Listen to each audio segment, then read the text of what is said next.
என்ன கதிர், எக்ஸாம்க்குலாம் படிச்சிட்டியா?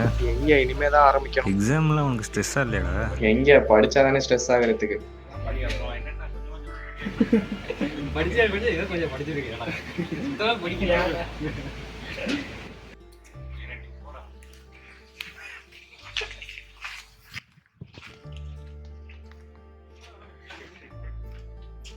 இவன் ஏன் இவ்வளோ சீரியஸாக படிச்சுட்டு இருக்கான்? ஏன்னா ஒரு மாதிரியா இருக்க. ஆமாண்டா, எக்ஸாம் வருதுல்ல, ஸ்ட்ரெஸ்ஸாக இருக்குது. நீ தான் நல்லா படிப்பியா, அப்புறம் என்ன? ஆமாண்டா, படிப்பேன். பட் இருந்தாலும் இந்த எக்ஸாமுக்கு இது பத்தாதுடா. ஏன்டா? இந்த எக்ஸாமுக்கு தான்டா நான் 6 மாதமும் டெய்லியும் ப்ரிப்பேர் பண்ணிகிட்டு இருக்கேன். இருந்தாலும் என்னால் நிறையா படிக்க முடியலை. இந்த எக்ஸாமுக்கு வேறு இன்னும் ஒரு நாள் தான் இருக்குது. இந்த எக்ஸாமை நம்பி தான்டா என் வாழ்க்கையே இருக்குது. சரிடா, நீ எப்படி இவ்வளோ ஜாலியாக இருக்க? நீ என்ன எக்ஸாம் படிச்சிட்டியா? எப்படியும் படிச்சிருவேன்டா, அதுதான் எனக்கு ஸ்ட்ரெஸ் இல்லை. அது எப்படிடா? அதெல்லாம் ஒரு சீக்ரெட்ரா. அது இருந்தால் எந்த எக்ஸாமையும் கிளியர் பண்ணிடலாம். எனக்கு சொல்கிறா. அதெல்லாம் அவன்கிட்ட சொன்னால் எனக்கு தான் பிரச்சனை. பட் நீ என் ஃப்ரெண்டாக போயிட்ட. அப்புறம் நீங்கள் இவ்வளோ ஸ்ட்ரெஸ்ஸாக இருக்கனால தான் நான் சொல்கிறேன். எனக்கு எப்போல்லாம் இந்த மாதிரி ஸ்ட்ரெஸ்ஸாக இருக்கோ அப்போல்லாம் ஒரு பூஸ்ட் எடுத்து உனக்கு வேணும்னா தரேன். ட்ரை பண்ணி பார்க்குறியா? சரிடா.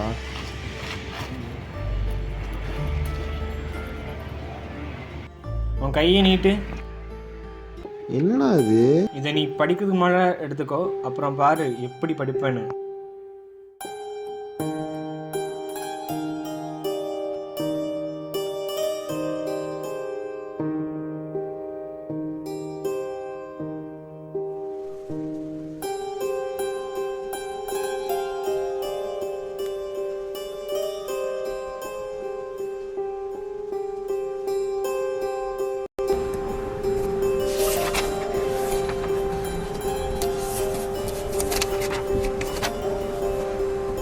அடச்சே, நிறையா இருக்கே, படிக்கவும் முடியல. என்ன பண்ணலாம்? அட ஆமாம், முரளி நம்மள்ட்ட ஒன்று கொடுத்தான்ல,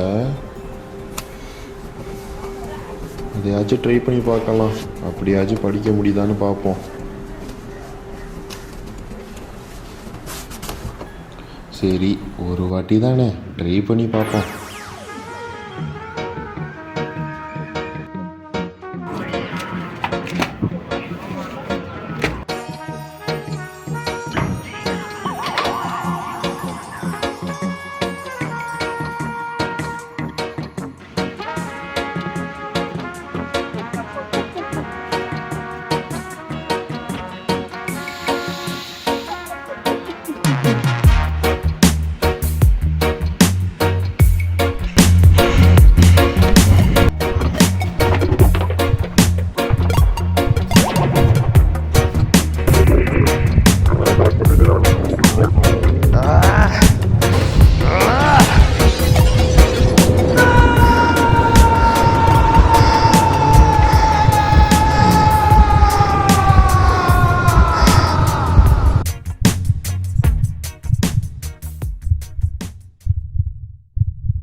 ஒருத்தர் எடுக்கிற தப்பான முடிவு இன்னொருத்தரோட வாழ்க்கையை நேரடியாவோ இல்லை மறைமுகமாகவோ தாக்கும்.